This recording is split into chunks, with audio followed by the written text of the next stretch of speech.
The Earth is 4 billion years old. Modern man has been around for only 35,000 years. His beast-like forefathers are supposed to have died out. But is it possible that an ancestor from the distant past still roams the Earth? The man-beast.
Landscape in the world is full of creatures which fit into the Earth's environment.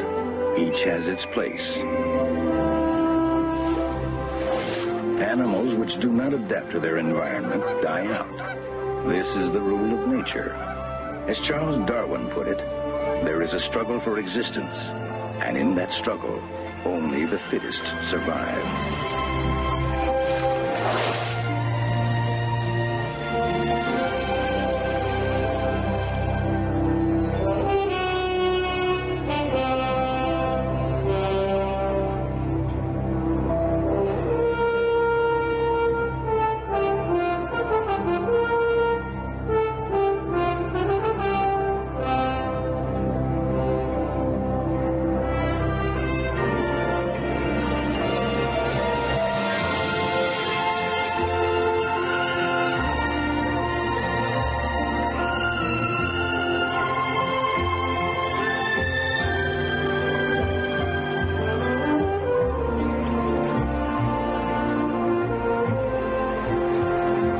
200,000 years ago, the world was lush and green.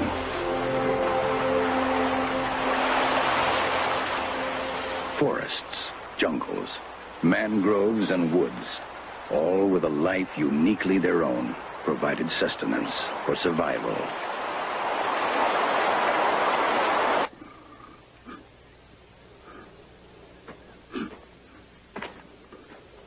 The demi-world creature between man and beast possessed only his instinct for survival.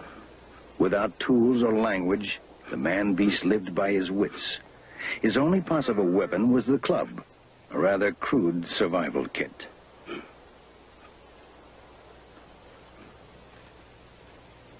The ability to use his brain came slowly. It is now a proven scientific fact that man was millions of years in the making.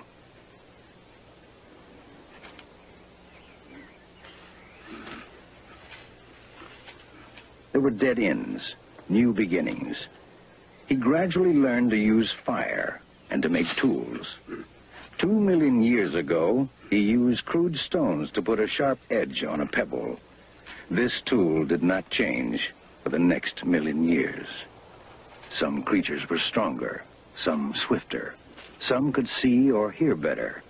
Others were given natural weapons, horns, claws, venom.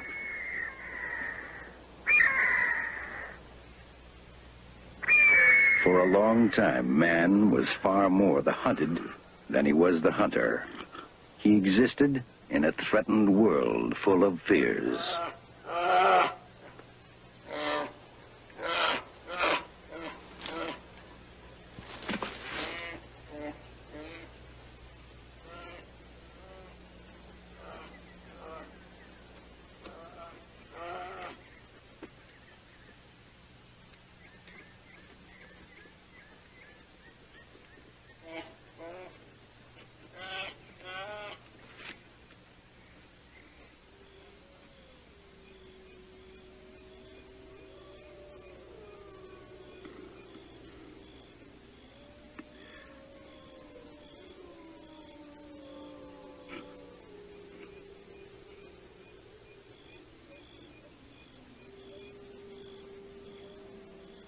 Is it possible that any of these creatures could have survived? That a relic of man-beast, frozen in time, still exists today? Bigfoot Center? Yes? Where did this happen? And your name? And your phone number? Peter? Yes, we will send someone out right away. Thank you. This one looks real good. A reported sighting of the monster is a call to action for Peter Byrne, his staff, and his wife, Celia. Tell me, Wayne, what does the thing look like? It was an ape-like creature. It didn't walk on all fours. It was stooped over. When it stood up, it didn't stand up erect. It was still stooped over. And I walked off into the woods, and it didn't make a lot of noise. Was it very big, very muscular? Yes, pretty muscular. The hair on it, I'd say, was about 2.5, 3 inches. And it wasn't a dark like a bear. It was tannish color. And it didn't make any noises? No, it didn't. It just observed, and the reflection from his eyes were yellow. And it just,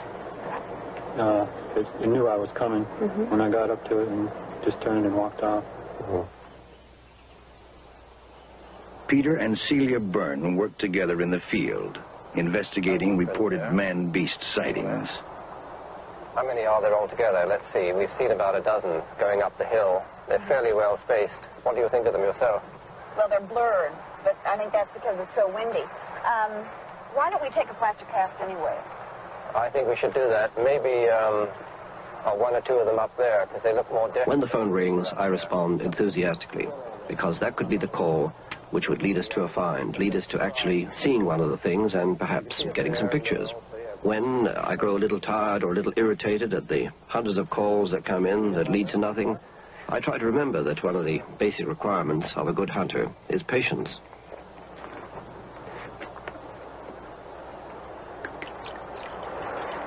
If I do get impatient, I think of the fact that the creatures I'm hunting have managed somehow to survive here for 200,000 years.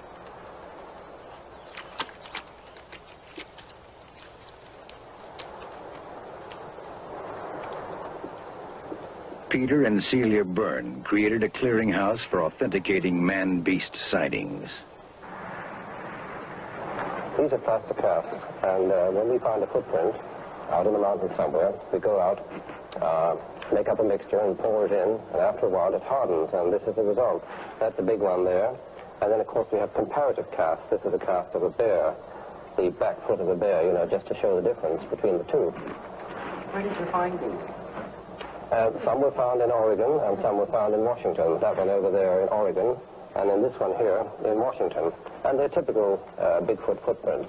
That's what they are. He has collected hundreds of actual stories, but none more mysterious than the case of the disappearing skier.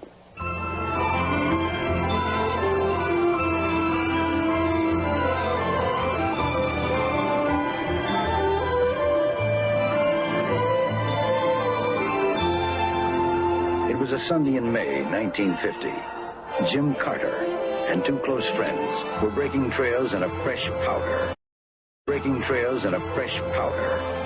Carter, an expert skier, took off alone.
Jim Carter had disappeared.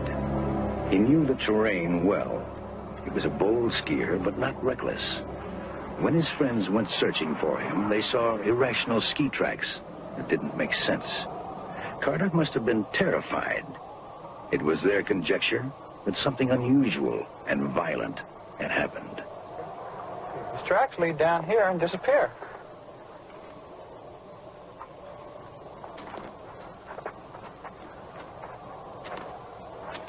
Yes, but there's none leading away. I don't understand it. Carter's friends mounted a search, but in vain. Jim Carter was never seen or heard of again.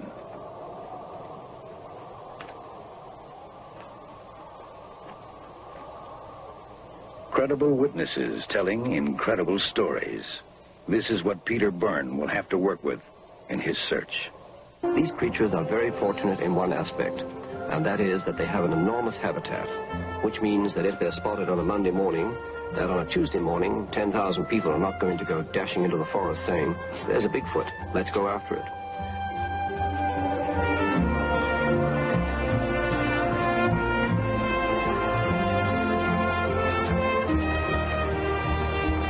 The range in which they live is very protective, and if one is found tomorrow morning, it may be 6 months before there's another one found, or even 10 years.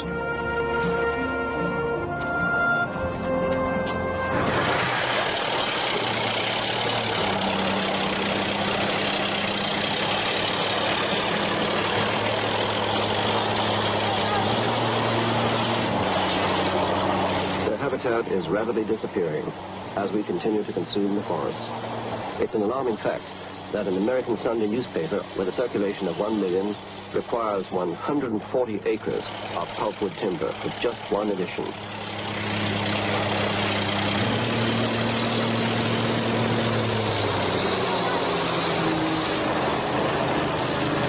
It's this very process of lumbering which brought forth one of the most poignant stories in my files. It involves 7-year-old Cindy Halsinger, who lives near Mount Hood in Oregon.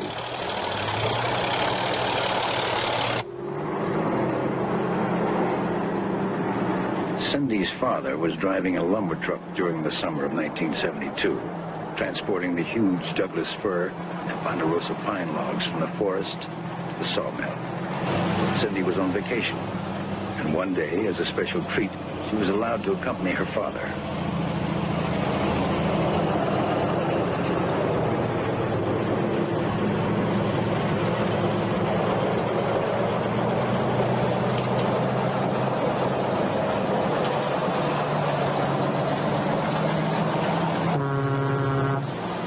As her father was carrying a full load back to the sawmill, a chain securing the heavy logs came loose.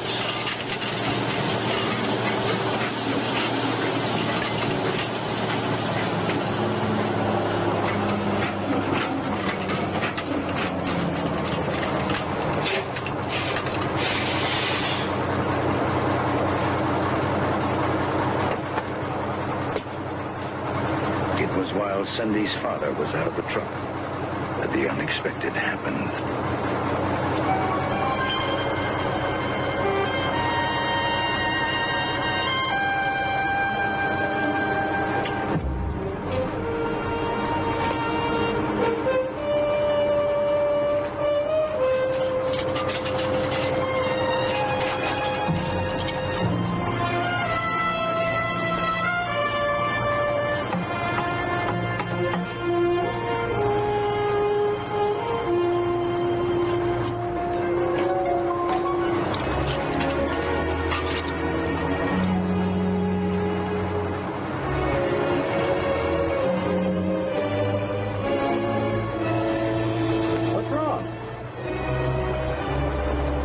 Later would her father learn what it was she saw. I always wondered who was the more afraid, the child or the beast.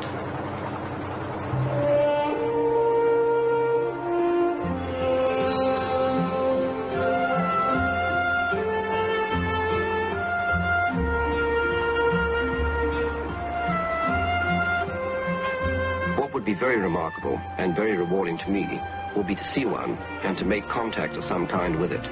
to be able to communicate with it in some way.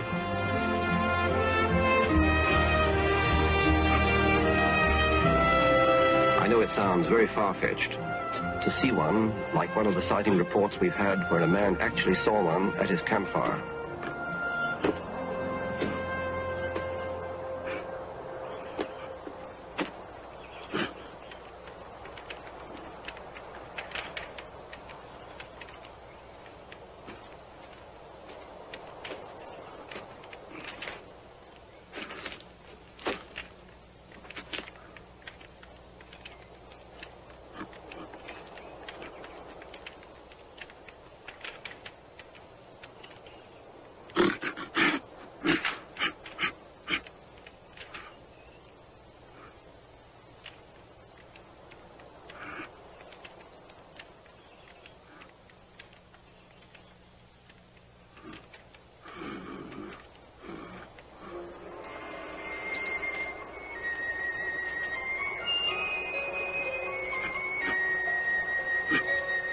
That's how communication might begin. It might raise its hand, you might raise your hand. You might give it something, it might receive it.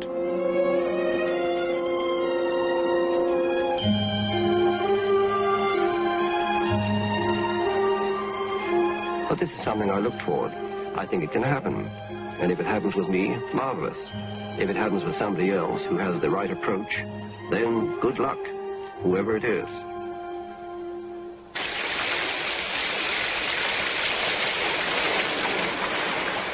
I may die never having seen a Bigfoot.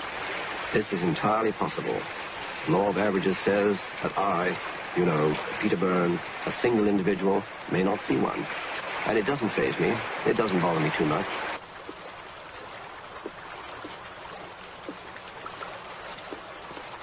I find the excitement of looking for one sustaining enough.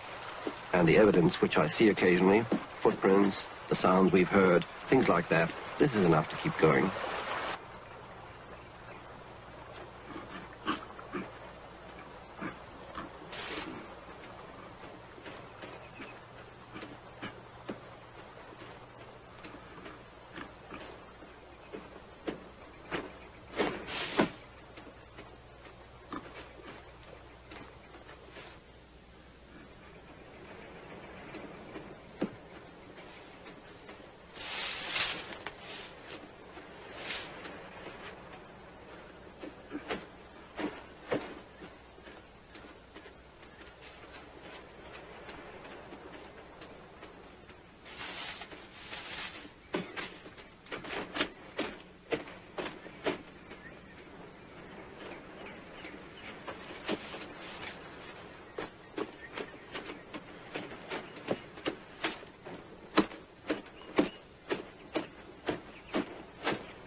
Of course, you know, hope springs eternal. I hope, you know, that I'll see one. I hope that Celia and I will see one. We would like to. And if we don't, well, that's fortune. That's fate. Well, that's fortune. That's fate.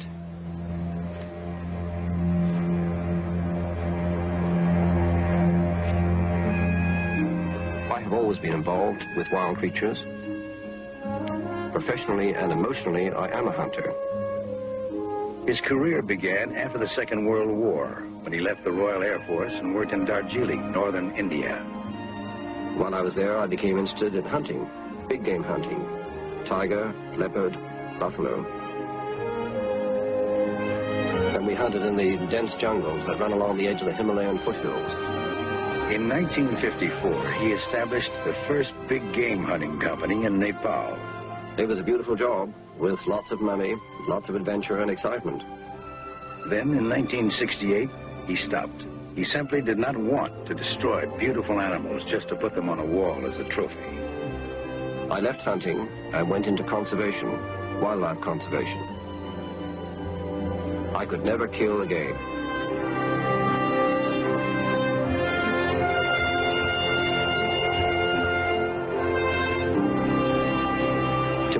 quest for the creature is what I call the ultimate hunt.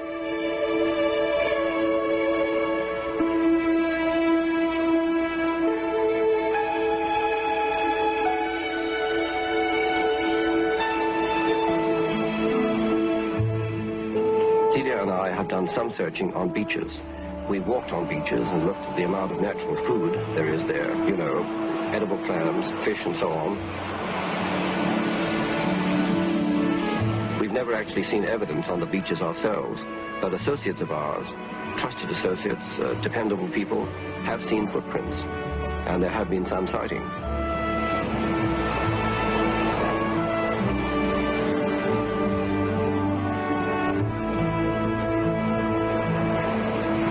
The beaches of Oregon alone are vast. I think you're looking at probably 400 miles of beaches. We've done a great deal of searching, and we will continue to do more searching in the future. I think we realize now that this is not something we can drive out into the forest and see. This is not something we can say, well, today's the day we're going to find one, and go out and find it. We're dealing with something that is shy, elusive, small in numbers, living in an enormous area. It's like looking for a needle in a haystack. And in this case, the needle is moving. It doesn't want to get found. So it will take years and years. But I am patient.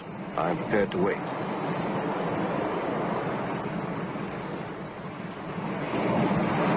Celia and Peter often talk of the anguish and frustration associated with their work. Peter, do you ever ask yourself what you're doing in the Bigfoot search? What you're really looking for? I do. It's a question that arises again and again, and one that's very important. Why am I really doing it, perhaps? The answer to that is that it's a hunt, and professionally and emotionally, I'm a hunter. This is the greatest hunt that anyone could ever go on. A mysterious creature, elusive, shy, nocturnal, living in an enormous area of extremely difficult terrain, and it's a near impossible dream. It's a near impossible challenge, yet it is a challenge to find one of these things. And of course, the ultimate excitement would be to see one. See one of these creatures would be like meeting a man stepping out of the primeval world and the prehistoric being. It'd be like reaching back into the past. This is what keeps me going. This is the spirit.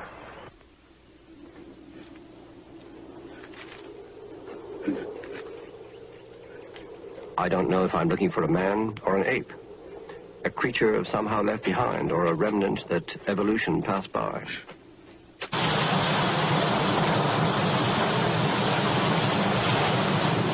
The quest has drawn me to perilous but exhilarating places, running the great rivers of the Nepal Himalaya, probably the most dangerous rivers in the world.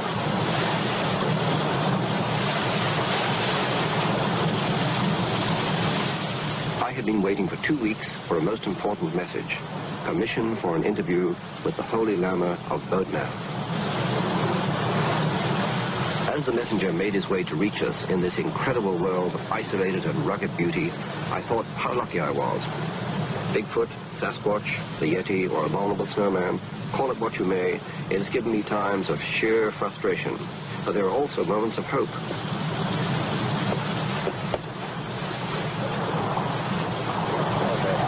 Sometimes I feel like Ahab after the great white whale. Right. Got a hold of that, Bill?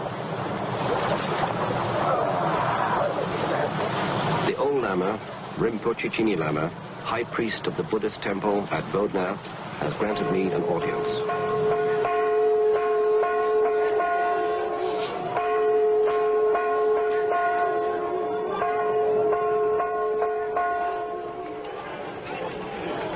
As I walked through the marketplace of Kathmandu, the capital of Nepal, I hoped the Rinpoche could help.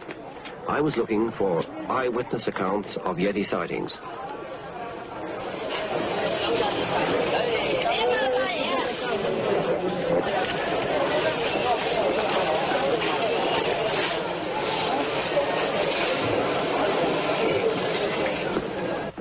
The Holy Lama, I was told, knew of the Yeti at first hand and could provide new clues for me to follow in my search. And in the Himalayas. And in the Himalaya, one of those is the Yeti. Oh, yeah. And as you know, I have been looking for the Yeti.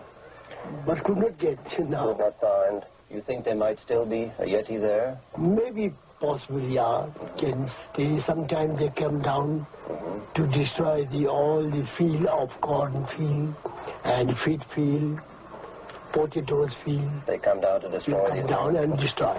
and frighten the villagers? Yeah. This piece of bone that you showed me, this is a Yeti, a piece of Yeti bone. How old would you say this was? About 50 years back. 50 years back, I see. It's very thick, and it has a peculiar ridge on the top here. I must admit, I've never seen anything like this before. And where did it come from? Which place? This is come from Jarumpu. Jarumpu. Yeah. Jarumpu. Yeti are always staying there. The mountains remind me of a line from a poem by Robinson Jeffers. Heartbreaking beauty that will endure when there's no heart to break for it.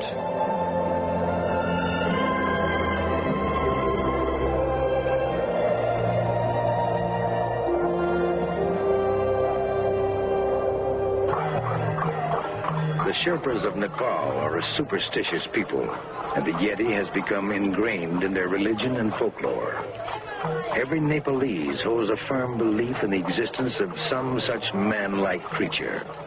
The word Yeti means dweller among the rocks, but Tibetans call the beast Meto Kengme, which only loosely translated means abominable snowman. And so the creature became monsterized, despite the fact that it is harmless. According to the Sherpas, the Yeti is covered with stiff, reddish-brown hair. The head is pointed and the face bare. Its call is a loud, wailing, yelping noise. It walks normally on two legs.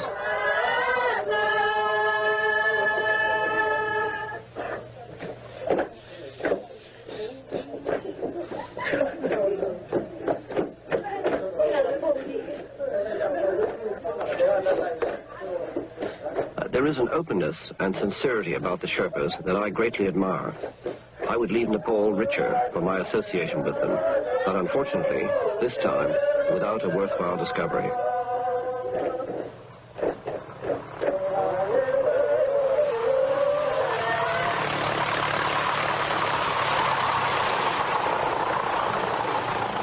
It would be hard to imagine anything wilder or more rugged than this stern country. Thousands of square miles of unexplored, impenetrable hiding places. Any beast of even moderate intelligence could lie hidden in the numberless small ravines, rock-strewn slopes, and gullies.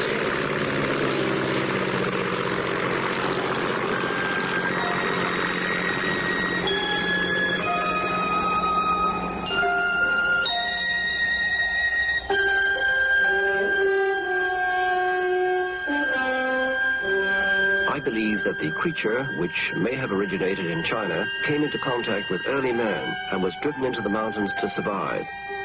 He became a nomad, following the Eurasian mountain ridge into the Himalayas, and at the same time moved northwest into Russia. Hundreds of reports of Yeti-type creatures in Russia have been suppressed by the government.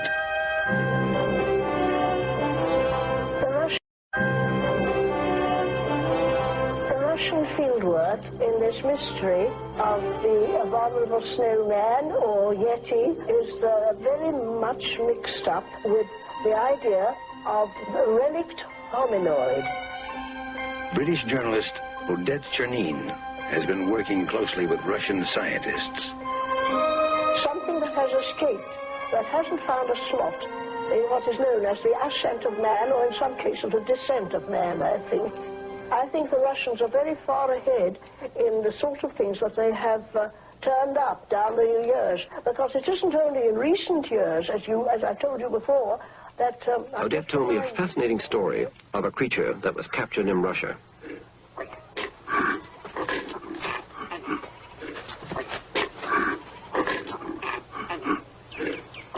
According to Odette, the creature was found in 1921. Zana, that was her name. She was captured in forests in a rather wild part of Russia, when she was very young. She was covered with black hair and very savage and wild. They couldn't do anything with her at first. She was fastened to a post, and I have a feeling that she may have been, by some mysterious way, connected with these very, very rare tribes in Arctic Siberia called the Chuchuna, because they had the same characteristics of being covered with black hair all over them, and they were very wild.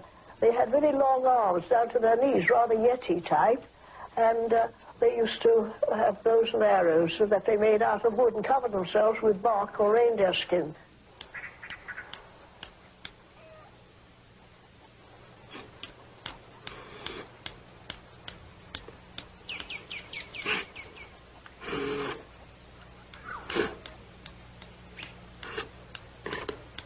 She was really a most extraordinary case.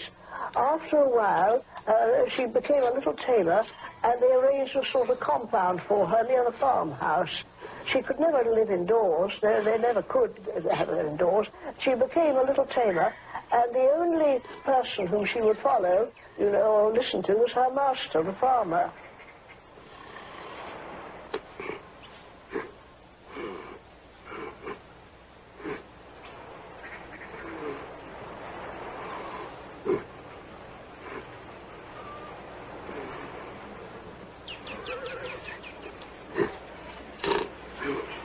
The extraordinary thing is that she produced two children.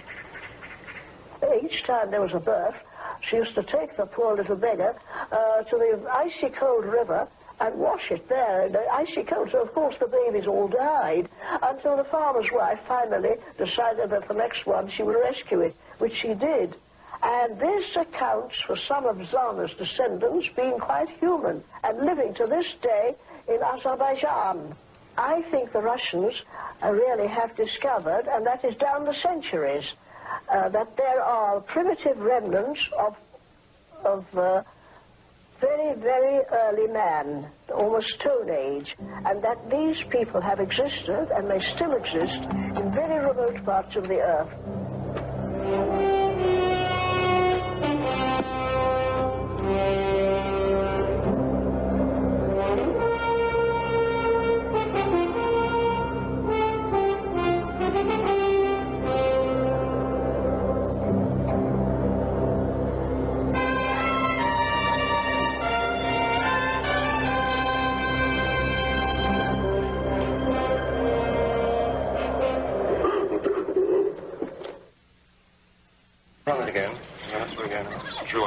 The Manbeast has a voice.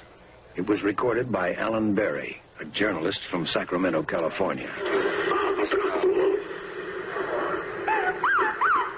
What happened here, Peter, was this is from a night in 1972 in October. I'd been told by Warren Johnson and others of his party that they'd heard strange sounds in this camp, so I brought a tape recorder in to see if I could pick up any of these sounds myself.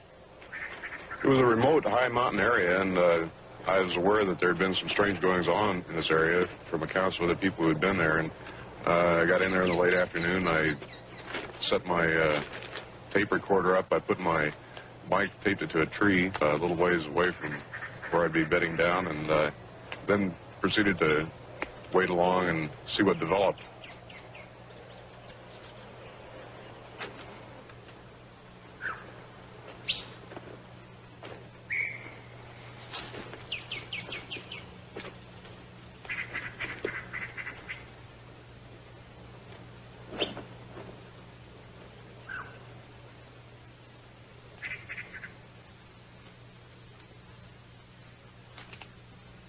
Later on that evening, after it grew dark, I was tired from the hike in, and I began to doze off, when all of a sudden I was awakened by some strange sounds.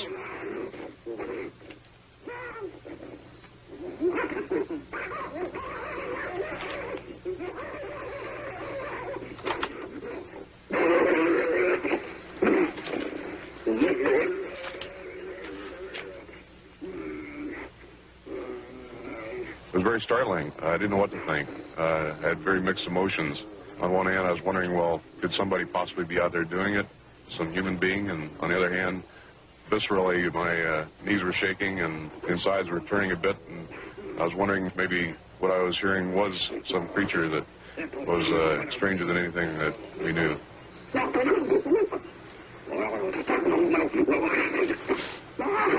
We've had the sounds analyzed since then at the University of Wyoming by a professor of electrical engineering there.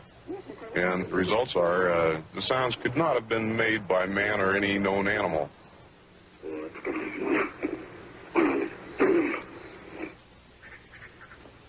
The Manbeast originated in China, was driven to the highest mountains in the world, the Himalayas, and became part of Nepalese folklore. The peasants of Siberia also knew him. Across the Arctic he went and became part of the culture of tribes native to Northwest America. The Nootka and Salish of Canada, the Yakimas of Washington, the Salilo tribe who live along the Columbia River in Oregon, the Yuroks and Klamaths of Northern California, all spoke of the mountain creatures we now call Sasquatch, which is Salish for wild man of the woods.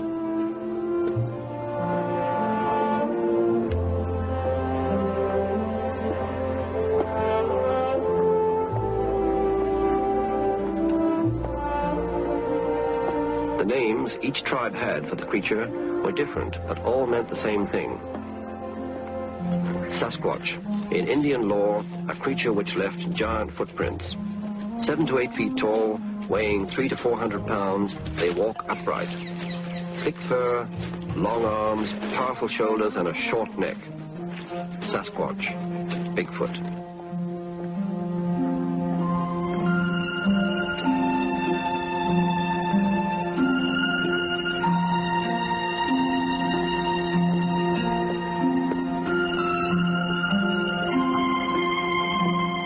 The Manbeast has been described by American Indians for hundreds of years.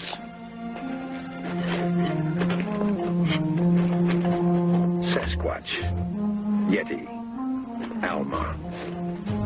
Could the Sherpas of the Himalayas, the Russian peasants of Siberia, and the American Indians of the Pacific Northwest all have invented the same prehistoric creature? Sacred totems symbolize the Indians' deep reverence for nature.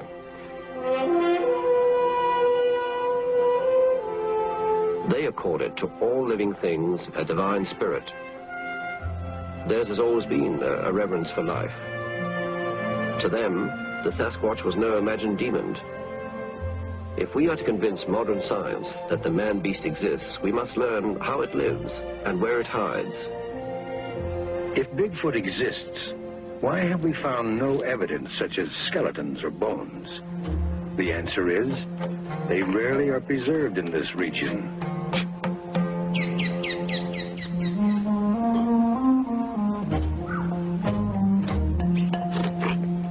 If we are to find bones, however, it should be in the near future. Lately, the number of searchers has increased. Some of them have even come from the highly skeptical scientific community. Sasquatch has changed over the years. Whereas formerly he was perceived as a frightful beast who stole women and children, he is now seen as a benign, gentle, and timid creature. In brief, Sasquatch has become demonsterized. But there's more to it than this.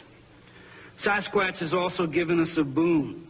Sasquatch has become an industry that supports postcard manufacturers, T-shirt designers, tourist entrepreneurs, writers and researchers in popular or unpopular science, conveners of conventions such as this, and even a tired anthropologist from grim Chicago gets a chance. Gatherings like this Sasquatch conference at the University of British Columbia do not mean the creature exists, but at least people are paying attention. This meeting was quite significant. It's the first time scientists and Bigfoot believers have gotten together. Old adversaries are finally talking to each other. Experts came from all over the world. One of the most fascinating reports was a compelling paper presented by a Soviet anthropologist. It certified the existence of a man-beast. A Russian zoologist, Professor Zarakova, was working in the Caucasus Mountains in 1956. According to Dmitry Bayanov, she woke up during the night to a terrifying sight.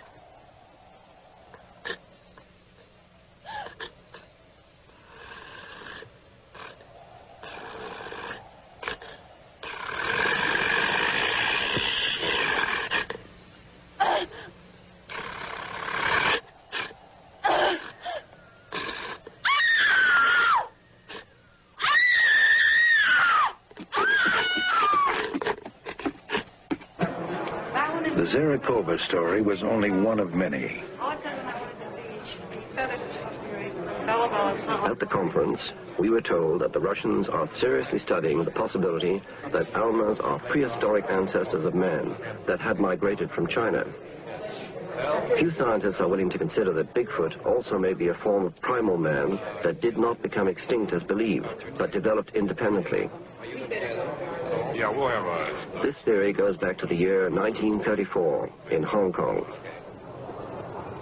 A Dutch geologist and paleontologist, Ralph von Koningswald, was on a study trip in Hong Kong when serendipity led him to a Chinese apothecary shop. It would also lead him to a discovery which would forever change the theory of evolution. Von Koningswald liked to browse in Chinese drugstores because Chinese doctors collected fossil bones and teeth and ground them into curative powders known as dragon's bones. On this day, a display containing a particularly huge tooth, a lower molar, caught his eye. It was 6 times the size of a man's tooth. What puzzled him most was that it looked human, but no human tooth was that large. The conventional view of anthropology at the time held that the evolution of modern man came in a straight line from a single species. But what if it was not a simple straight line of descent? What if several different human or near-human types lived simultaneously? He asked the owner where it came from. The owner did not know. It had been in the family a long time. This set von Koningswald on a 22-year odyssey that resulted in one of the most remarkable discoveries in history. Von Koningswald found evidence that there may have been at least 2 separate human species. Excavating throughout China, he uncovered the largest primate bones ever encountered. The creature from which they came, von Koningswald named Gigantopithecus, the gigantic ape. But was it ape or man? Could it be the ancestor of the abominable snowman or Sasquatch?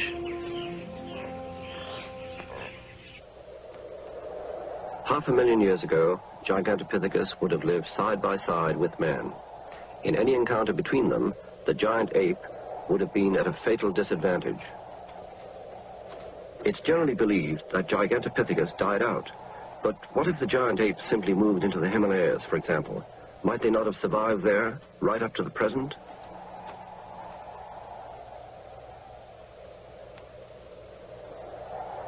These mountains are noted for their ability to isolate populations of animals in steep valleys and protect them from outside competition.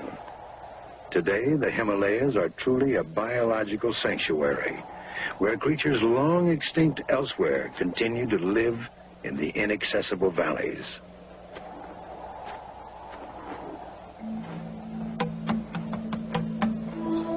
On my last Yeti expedition to Nepal, I had seen several sets of tracks and heard incredible stories of sightings.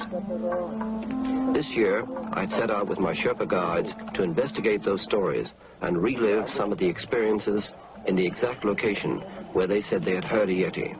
The oldest Sherpa told an eerie tale. It was a winter afternoon, he said. 2 of us were returning from the Tibetan border. And on the last stage of our journey, a storm forced us to camp in a deserted cave.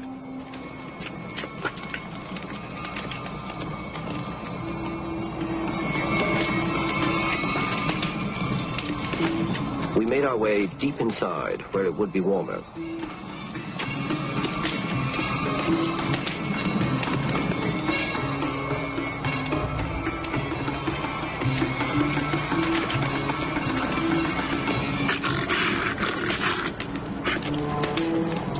we heard what we thought was someone calling out and coming in our direction.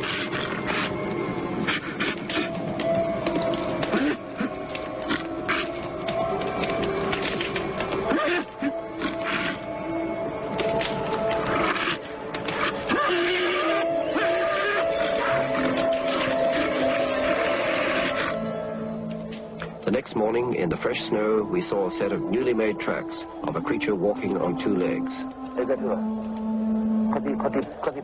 For all that we know to be true, however, we find an awful lot of wild speculation. Bigfoot has achieved stunning notoriety. Some of the news coverage is far-fetched, some quite respectable. One unusual photograph sent Peter on an extended wild goose chase. I was led to a farm where the owner was supposedly keeping a man-beast in cold storage. I was simply there to verify whether such a creature existed.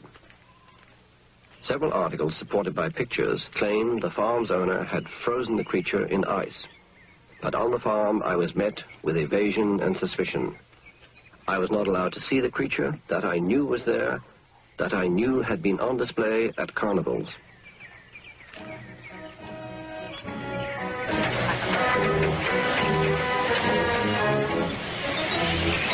Making such a creature part of a carnival sideshow disturbed me.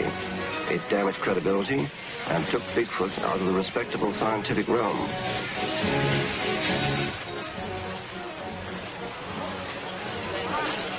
Indeed, a frozen man was on display at carnivals.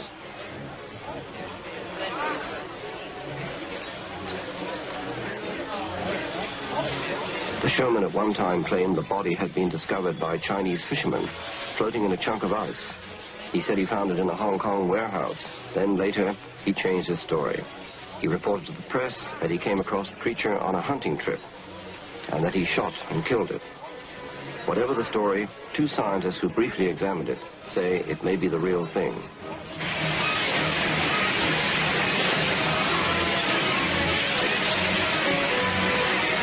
Real or fake? Myth versus reality. Again, the haunting question.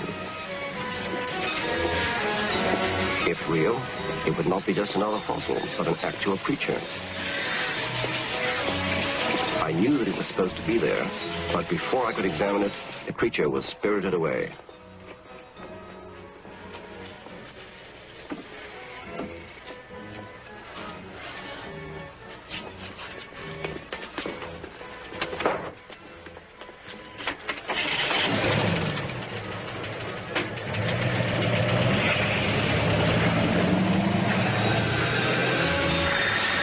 A great deal of mystery surrounds the sideshow attraction I had been following. An investigator from the Smithsonian requested to see it and was refused. Without examining it, he concluded that it was a fake, probably nothing more than latex rubber and hair. I believed that the creature could be a young Bigfoot. I believed that it was real.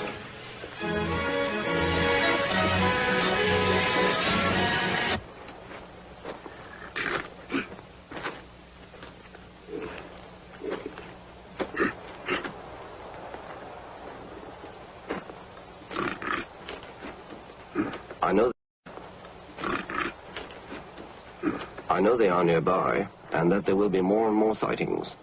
The thought disturbs me. I sense that Bigfoot is in grave danger, that they may be close to extinction before we can prove they exist. Unfortunately, to scientists, that's not very important. In anthropology, we investigate those things which are problematic to us by looking for them elsewhere. As long as Sasquatch is a personal rather than a collectively sanctioned experience, he will remain hallucinatory as officially defined by Western culture. We didn't feel that if there was such an animal, that the animal had ever harmed anybody, or that it had done anything that deserved to be shot or captured. We need a piece of the body. Nothing else will be accepted. I think that there are many other ways of proving the existence of something other than killing that particular thing that you're trying to prove exists. My preference would be to locate a hunter who was shot and killed one. And perhaps because he thought he killed a valuable animal or a peculiar human, he might not have said anything about it. But if he would come forward, perhaps we could examine the place where he killed it. And we might find a few bones, then the whole thing is settled right there. If we don't find such an old kill, then the only alternative remaining is to kill one now. Grisly as that sounds, I think that is probably what we'll have to do. Why add more controversy to something that's already controversial? Although what we have to have is a specimen for scientific identification. I think it would be morally wrong. I see no reason. In fact, I talked to a small boy, a schoolboy recently, and he said some people say shoot one to prove that they're there. And then he said, supposing the one they shoot is the last one. My answer to that is, if they become extinct, so what? If they're not proven, it doesn't make any difference. We have a lot of animals that became extinct in the past, and there's nothing we can do about it. If this animal remains unaccepted, who cares if they become extinct? Violated by man, might finally fulfill its destiny and become extinct. One rule of evolution is that when two species come into conflict, the most developed will dominate. I realize that the greatest danger lies not in 10,000 years of survival. The greatest danger is man.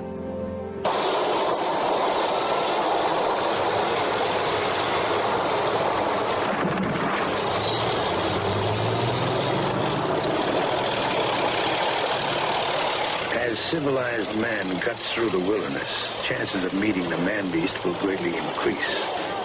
As the private sanctuary is reduced, he will be forced to migrate. There will be fewer places to hide.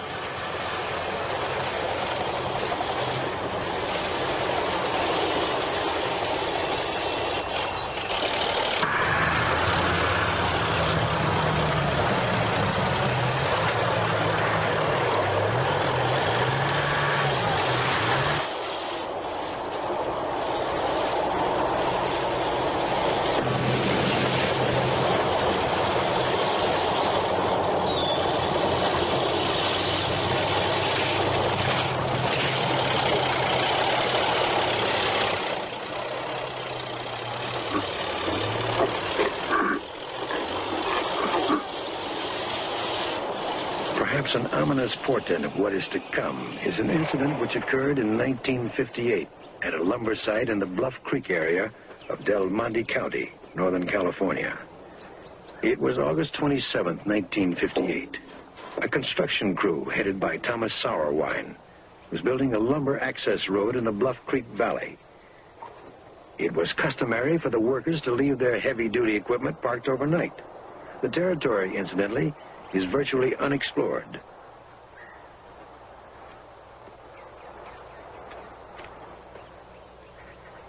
At the end of their long workday, Sauerwein and his crew departed for the night.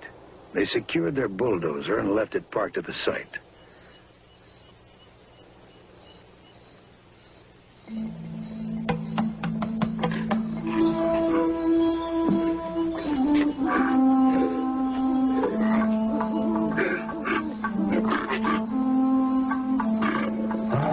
Sometime during the night of August 27th, the camp was visited, and perhaps years of outrage was finally vented by a puzzled creature.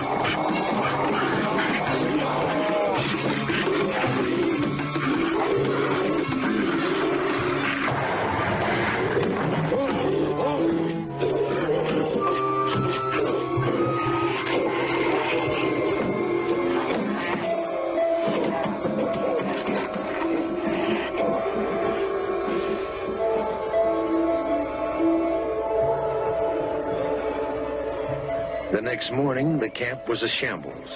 When the construction crew returned, they at first suspected a hoax. But there were unusual footprints around the bulldozer. Footprints 17 inches long. Sauerwein traced them down a steep incline from the parked bulldozer. The stride was enormous. It was 4 feet long. Then he found an oil drum. a nearly full 55-gallon drum of diesel oil had been flung like a toy. There was no doubt. It was the Manbeast.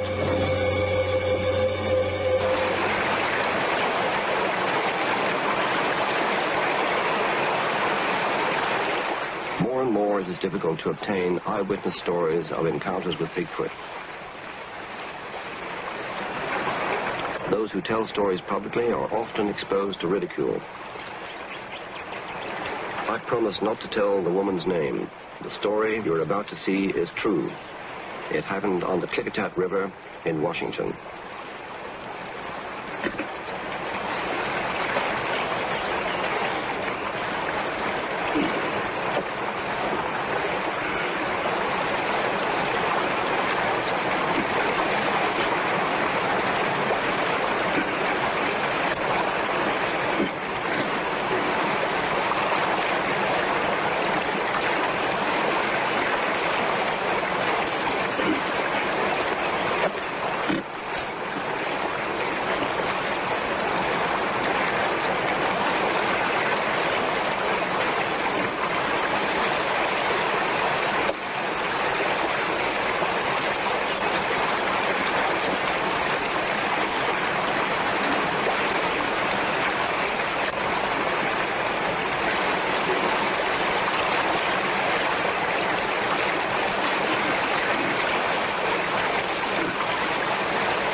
I think it's fairly obvious that if these creatures were dangerous, there would be a record.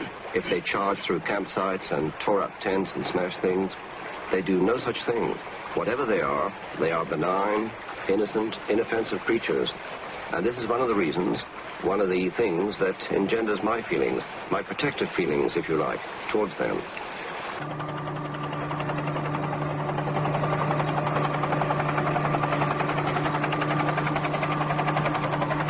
Rainforests of the American Northwest were long thought to provide an inexhaustible bounty. Hundreds of thousands of acres rich in timber should have been able to supply all the products a nation needed. But lumber is a $30 billion a year industry, and the forests are being exploited. The trees that once sheltered the Manbeast are disappearing.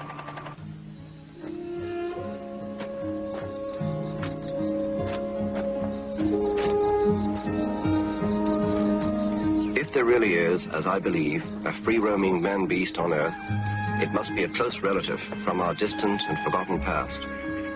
Proving its existence would be the most significant anthropological discovery of the century.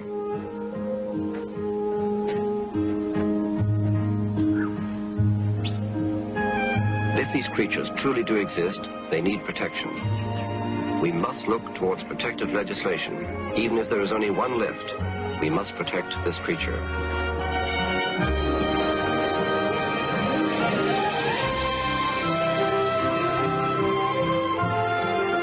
I believe in the Manbeast. There's historical evidence, there's the enormous habitat that can feed, support, hide them.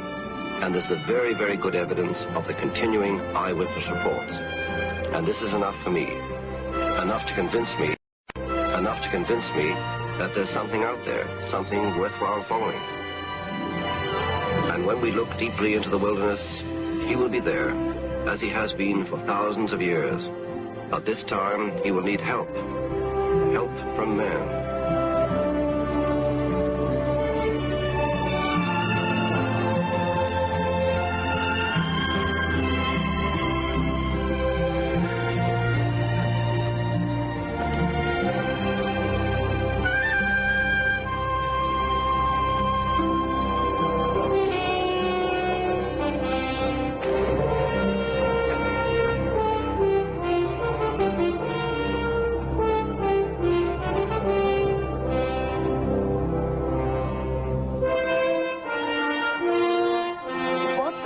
Have discovered might be primitive remnants of prehistory that are found in geographical remote places of the earth on very rare occasions. animals.